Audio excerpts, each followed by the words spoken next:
Hello everyone, I'm Sheriff Wayne Ivey and you're watching Hit the Streets with the proud men and women of the Brevard County Sheriff's Office. They say that crime will rise to the level a community will tolerate. In Brevard County, we have zero tolerance for crime. These are the stories. So welcome back to Hit the Streets, and tonight's episode is going to be a wild ride as we go after convicted felons with guns, take some drugs off our streets, and we end the night with an officer-involved shooting after a lengthy pursuit with a violent domestic violence suspect who made the mistake of shooting at our team.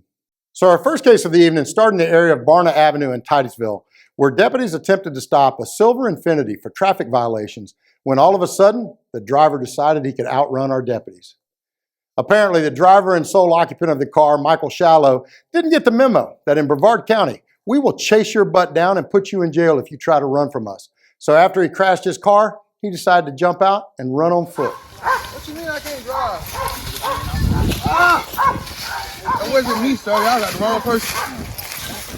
My man Shallow is perhaps the worst liar in the history of liars, as he tried to convince us that we didn't see him toss the gun. He wasn't the one who threw the gun down, even though it was laying right beside his shoe that he ran out of when trying to flee. And of course, my favorite part.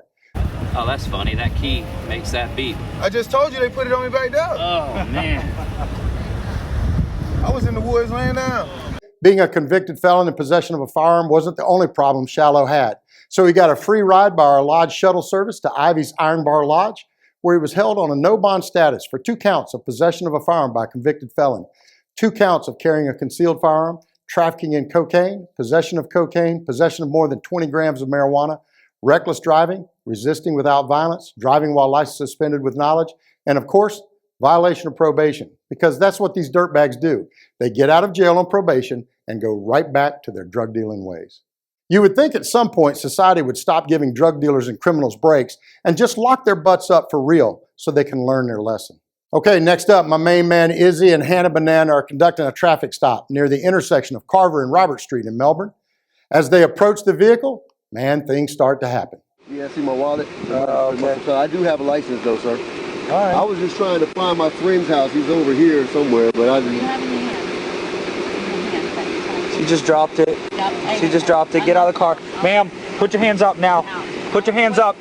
Hands up too. Steering wheel now. Put your hands on the steering wheel. You're being detained at this point, right? Okay, that's fine, sir. Detainment, not arrest. Okay, Detainment. that's cool. I do have license though. All right, just detainment. Okay. All right.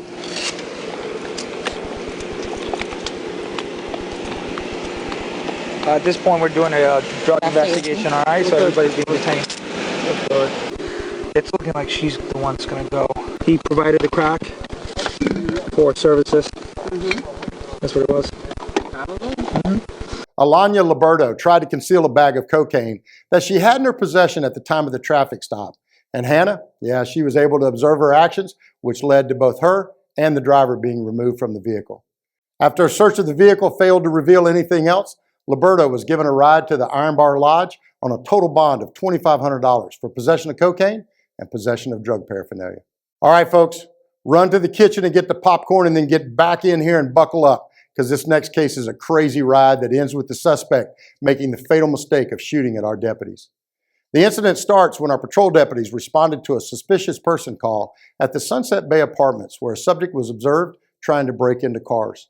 Our first deputy on the scene recognized the subject as Richard James Ruiz, who was wanted for violation of pretrial release conditions on a previous domestic violence arrest. Ruiz had repeated arrests for domestic violence and battery, and in fact, the apartment complex where he was first observed is the exact location where he was prohibited from being within 500 feet of.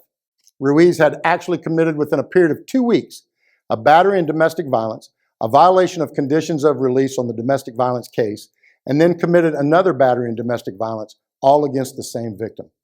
As it would turn out, Ruiz was not only at this location where a judge had ordered him to stay away from, but was also armed with a loaded handgun. I think it's pretty clear to me and everyone else what his intentions were, and thankfully, a citizen saw something and said something so our deputies could respond and immediately address the issue. Now, as things started to unfold, Ruiz was repeatedly ordered to comply with lawful instructions, and he not only refused to comply, he got into his vehicle, a black Ford F-150, and tried to flee, striking several cars in the parking lot and then intentionally trying to run over one of our deputies who was on the scene. At this point, Ruiz fled the scene and deputies initiated a pursuit that traveled westbound on State Road 520, then north on I-95 to 528, and then south on I-95 until he did a U-turn in the southbound lane of I-95 to travel back north to 528, where he then went west on 528 headed toward Orange County.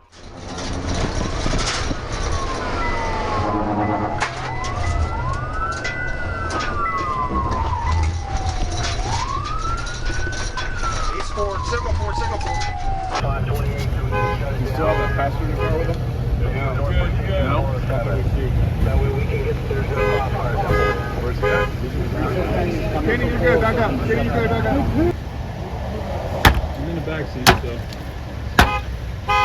I got eyes on. I'm in the back seat. Hey, Mitch. Oh! Gunshot? Yeah. We got shots fired out here, 826. We got shots fired from the truck. You good? In Orange County to shut down 528 at the county line if they can, please.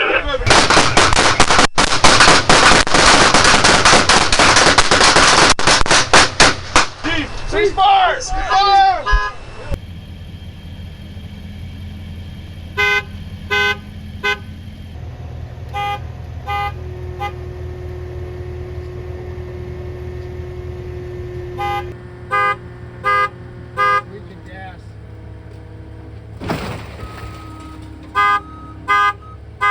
Well, as you can see in the video, Ruiz made the unfortunate decision to point a gun and fire it at our deputies. Folks, I've made it perfectly clear. If you point a gun at one of my deputies, you just guaranteed yourself a trip to the morgue. These brave men and women deserve to go home to their families, and we will not, and I do mean not, let a violent thug stand in their way. This guy and his violent actions put the lives of countless innocent citizens and law enforcement officers in danger. And at the end of the day, he picked a fight with the wrong people. He started the battle, and we freaking ended it. I could not be more proud of our deputies for the way they handled this entire incident. From the time the incident started until it ended on 528, these men and women handled their business. As you can see in the video, during the chase, our deputies took extreme precaution to protect citizens. They repeatedly attempted to stop his flight, and they watched each other's six during the most critical point of the incident, making sure all of our team members went home safe. Ruiz was a violent felon who had multiple fleeing charges on his record and who was sentenced at one point to prison because he simply couldn't obey the law. He started this craziness that put everyone's life at risk, and our team ended it. Well, there you have it, folks. Another great and exciting episode of Hit the Streets and another great night of our team protecting our community and our citizens. We'll see you next time when the proud men and women of the Brevard County Sheriff's Office hit the streets.